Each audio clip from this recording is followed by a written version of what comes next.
Assalamu alaikum wa rahmatullahi ta'ala barkatu masu kallon mu da sauraron mu, barkamu da warhaka, barkamu da kasance a cikin wannan lokaci mai albarka. Sunana Mustapha Habu Zarmu. A yau cikin tashar mu ta Damargu TV za mu kawo muku shiri dangane da manoma da makiyaya insha Allah. Ga bakonmu na yau insha Allah zai gabatar muku da kanshi. Assalamu alaikum wa rahmatullahi ta'ala barakatuhu. Sunana Idris Isaka. Idris Isaka, masu kallon da sauraron mu za su so su ji ra'ayinka dangane da makiyaya da manoma da gwamnati tana magana game da sakin kara, kuma manoma wani abincin da suka noma shine suke dogaro da shi game da abin da za a sa a ci a baki da sauransu, kuma iyaka irin matsatsalu yawa kamar shekarun baya ma wannan abin ya kama tsalujiya. Me za ka faɗi? Lalle kam game da wannan magana ta sakin kara da aka ce za a saki kara, gwamnati ta yanke lokaci, to kuma gaskiya hakan din ba daidai bane, ko ba gaskiya ba, saboda makiyaya da manoma duka abu ɗaya ne ake tafiya.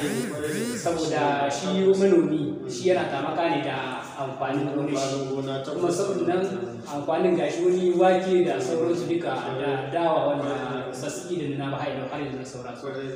Kenan kaga yanzu an ka ce ga lokaci za a yanke a ce ya tattare, ba zai yi ba wannan lokaci, ko ba gaskiya ba. Kenan bai kamata ba a ba su dama a ce ma makiyaya ga lokaci kaza kenan.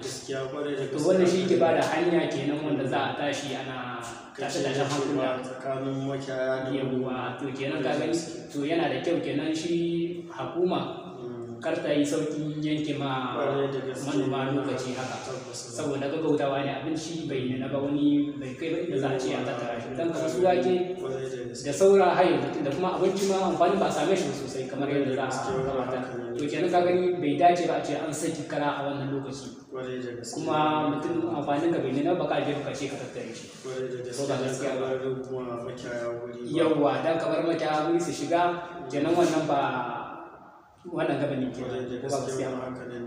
Kenan kamata ya dakata kenan har a yi hakuri da amfani a tattare shi.